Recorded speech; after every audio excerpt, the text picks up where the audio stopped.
Welcome back to Switch Corner. Today we're going to be taking a look at Descenders on the Nintendo Switch. Here's a description I never thought I would say: a roguelite downhill mountain bike experience. But my question, how does it work?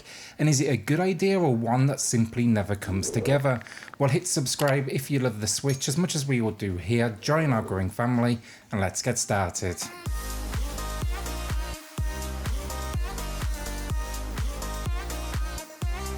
So Descenders, and let's get the roguelite piece out of the way first. You're going to be traversing a number of different environments where you choose your next track thanks to multiple options. These tracks, they are all procedurally generated, but the maps, they do have consistent themes, from mountain locations to forests to deserts to snow. The challenge here isn't really the usual, easy, medium and hard, but rather it's going to give you three key pieces of information. You've got steepness, curves and stunts, and they're all rated on an 8-point scale. Understanding your strengths to these elements will often dictate the path you're going to take.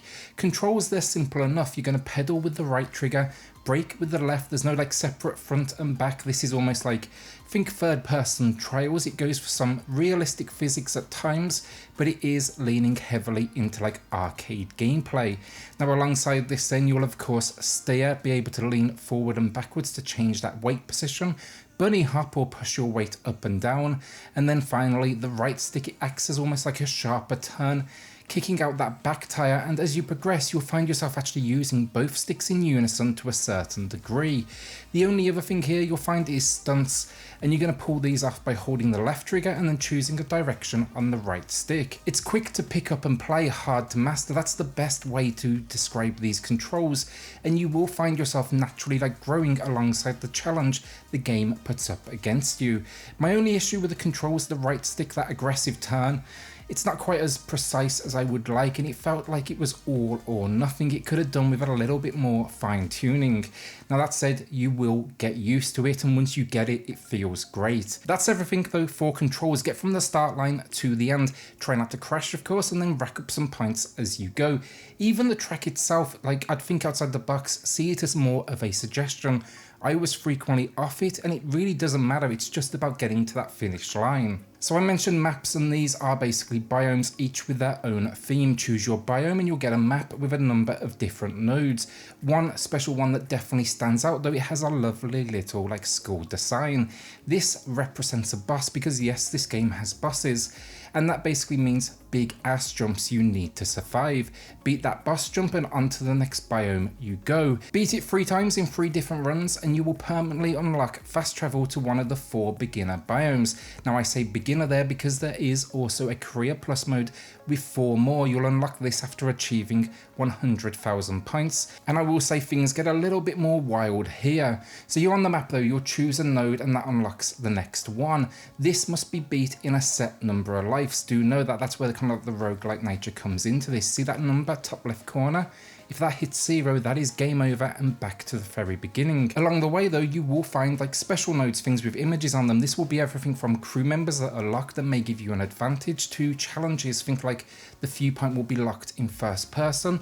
There's even hidden tracks like a construction yard and health boosting moments. My favourite was the crew members. You'll beat the track and then get to choose from 1 of 4 almost power-ups. Think tracks become wider or the control in air becomes easier. It makes for a really unique approach to character progression.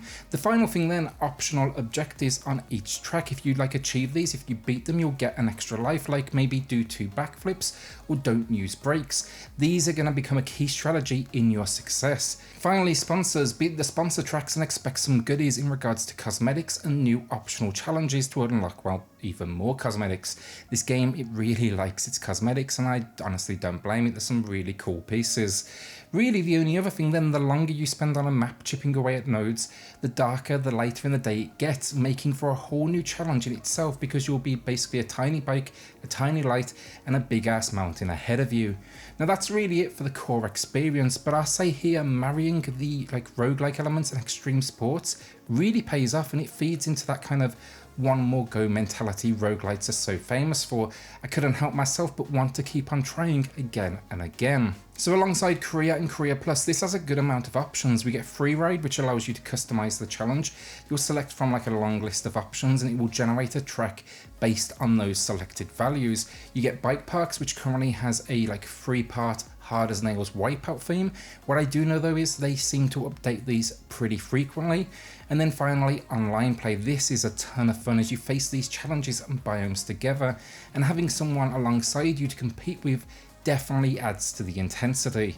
The only other things are more basic. There's a store for obviously the cosmetics to change them out from the bike to the outfits, online leaderboards, and then the main menu itself. We get a hub world to freely explore where we can like see others online and check out some tricks and stuff like that. And then of course a traditional menu. If I had one complaint, menu is a little disorganized and there's a lot of options hidden away in them. So when you do get the game, spend some time looking into them individually. It is quite a decent sized package, but the menu really doesn't make it feel that way. So overall, gameplay wise, it was more arcade like than I expected, but I've really enjoyed it. High score chasing while playing the way you want to play, whether you just want to, go fast down a hill or pull off as many stunts as possible. It just absolutely rewards practice and experimentation. A few minor complaints, the controls, they take like time and some of the layouts a little bit weak, but yeah, look, overall good stuff and a nice surprise seeing creativity in a sports experience. Graphically, it performs around the 30 FPS mark with the very slightest of fluctuations. To achieve this though, clearly visuals are extremely weak. It's falling somewhere between last gen with improved sharpness, damn that is ugly, and just occasionally you get the slightest glimpse of, you know what, that didn't actually look bad. But that's mainly when you're heading downhill at a breakneck pace and things are just turning into one big blur. Now outside of the generally like low texture detail, it's just kind of empty as worlds go. Forests on other consoles turn into a scattering of trees here, and it loses a lot of the visual flourishes, like things like the fog. It just isn't as effective here and it doesn't mask a lot of the draw distance. There's also some heavy fog tracks, but not near what the other consoles give you for environmental ambience. The game then is plagued by popping, and the further you get into the game, the more the game is going to increase the assets around you. In turn, it makes this a lot more noticeable. 95% of this popping, I will say, like obstacles, things like that, far enough in the distance, it doesn't really cause any issues. But just occasionally, I did get screwed by a rock that appeared from nowhere. Frustrating stuff, but very, very rare. I want to make that clear. It's just the faster I got, the more it was pushing the game, and that's when this started to like happen. One area really noticeable with popping though, I gotta say, the shadow work. One thing that actually fixed this though for me, I really liked it when you were riding at night. There was some real nice lighting effects from your bike on display, and as I say, it hides a lot of the issues.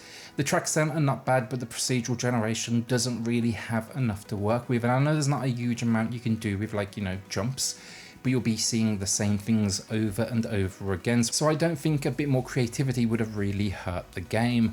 Finally, the biker, the animation's not bad, a bit stiff, but it gets the job done, and the ragdoll physics for crashes in a game like this, always entertaining.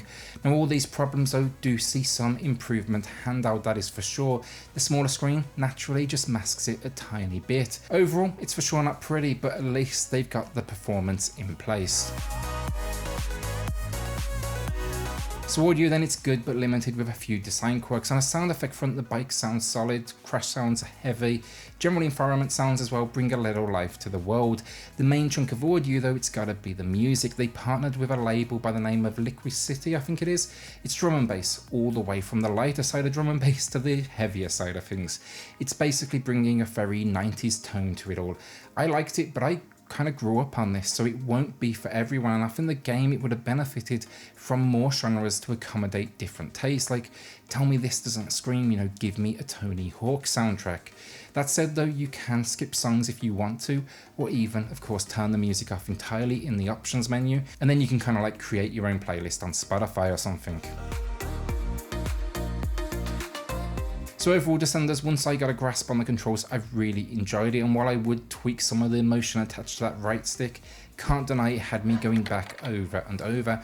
I wanted to not only see what came next, but where I could best myself on that next run, especially when I had a friend involved or random player online, and that accommodates up to 4 players as well, so things can get very, very manic. For me though, the fun I had outweighed the fact it is a bit on the ugly side, and it can be a little repetitive in its visual design, you know, the elements making up the tracks, choosing sponsors though, facing boss jumps, pulling off insane stunts. It's all incredibly rewarding, and that's where Descenders succeeds. It introduces roguelike elements and it makes this all feel very original, which I absolutely respect because it's a bold combination and a genre we're not used to seeing creativity in. Today I'm giving Descenders a good 7 out of 10 and I'm excited to see where they go with this next. So let me know in the comments, is this one you'll be adding to your collection or are you going to skip it for the time being? With that, a shout out to the patrons of the channel who are just going above and beyond to support Switch Corner. Helps more than you know, so thank you all so much. If you do want to check that out for yourself, I've linked it in the video description down below. Then hit subscribe if you love the Switch as much as we all do here. Join our growing family, and I'll see you all on the next video. Thanks everyone.